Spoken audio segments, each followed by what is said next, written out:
My definition of happiness is really getting up every day, going from thing to thing to thing that you absolutely enjoy and get energy from, right? And that is easier said than done because it requires you to spend a lot of time understanding you, understanding the things that are taking energy from you, and then putting in the time and effort to evolve or change them so that they deliver energy rather than pull from you.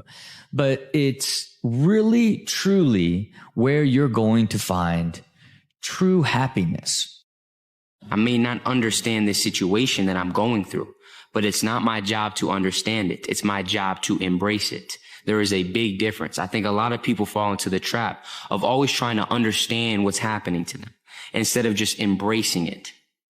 Right? Because when you try to understand things that are not meant for you to understand, that's where a lot of unease comes from. That's where a lot of suffering comes from. But when you just shift into the mindset of, I'm going to embrace everything that comes into my life with an open mind, an open heart, a positive perspective, then you can really extract the lessons and the wisdom and the growth from that situation. You are responsible for the things that happen in your life. You're the agent of what is good and what is bad. And when something bad happens to you, your natural tendency will be to look out in the world and blame this person, blame your mother, your father, your wife, your boss. But in fact, there's always a kernel of yourself that is to blame for what happened. Yes to the adventure. Like life is an adventure. Say yes to the adventure. And the adventure might be, you know, I'm going to take the path least traveled. The adventure might be, I'm going to quit my safe job and go do this thing that I've been meaning to do and wanting to do, that I've been called to do, that I feel like I have a duty to do. Because life is a journey. It's an adventure. It's an experience. And if you want to grow old and have stories to tell and experiences to share and wisdom to bestow onto others, it's not just a matter of age. Because someone who gets old but has played it safe has no wisdom, has no stories. And so I say yes to the adventure.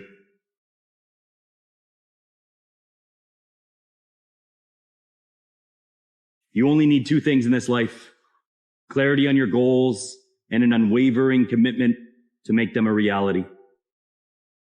Show yourself that you're capable of doing something that's worth doing. Push your limits and improve fundamental aspects about who you are. Build something meaningful. Live a life that makes you proud. Most people never make any progress because they spend too much time learning and not enough time taking action. Show them you're different. Be so consistent that people think you're crazy, and watch how your life will change. In order to achieve the future you aspire, you must be willing to walk away from the present that you desire. I cannot achieve the future I aspire to unless I'm willing to give up the things that I desire right now. If you will change, everything will change for you. Wow, I took that to heart. And sure enough, the more I changed for the better, the more I changed from having a poor day to a good day, from lack of discipline to discipline. The more my life changed, my income changed, everything changed. It's scary because it's unfamiliar, not because you're incapable. All the worry, all the nervousness, the concern, it means that you care in ways that you never have before. And if you care, then it's worth following through. Don't shy away from the challenge. Don't play small. Lean into the growing pains and give yourself grace as you become someone who's done things that you've never done before. So many people say they want a big life, but very few people are willing to do the work that it actually takes to get there, to build the skill. I just became rather fascinated by that. Anybody want to know what is it? Yeah, it's this thing called fortitude. It's when you have courage to make the call that could change it all, to show up big, and resilience to make it happen. It's a next level of your emotional mastery. Something shows up in your lifetime and you are ignoring it, you are avoiding it, you're trying to run away from it, and you face it.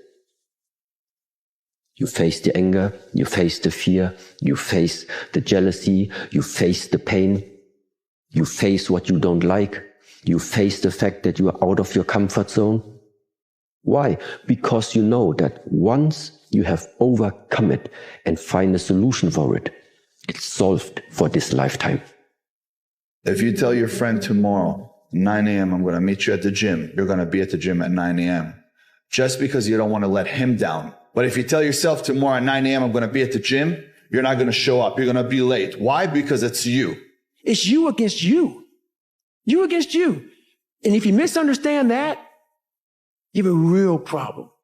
Successful people are the opposite of what most people are. Most people, they believe they got to know everything before they go. Successful people understand that they will learn along the way. And so you have to realign your mindset. You have to be willing to step outside into an area you might not be an expert at. Take the initiative to start learning what it takes to be an expert at that. And then eventually you will make enough mistakes. You will do enough good things. You'll never become an expert. You'll never become a high earner. You'll never become one of these people that kicks ass by waiting to learn more information. The great gatekeeper of your happiness is your mind. In being aware of what you are thinking at all times and how your mind reacts, in being able to have thoughts and then a step back and think about, why did I have that thought? What is your mind doing? That is the next level of awareness, that then now you begin to be aware of all aspects of your entire existence. Preparing to do the thing isn't doing the thing. Scheduling time to do the thing isn't doing the thing. Making a to-do list for the thing isn't doing the thing. Telling people you're going to do the thing isn't doing the thing. Hating on the obstacles in the way of you doing the thing isn't doing the thing. Fantasizing about all of the adoration you'll receive once you do the thing isn't doing the thing. The only thing that is doing the thing is doing the thing. And I love this insight that you can dress it up however you want. The work just needs doing. You have to sacrifice. Greater the sacrifice, greater the reward. This is so true. So once you find yourself, you will find your creativity and you will find the true purpose. But first, you have to be willing to go through these sacrifices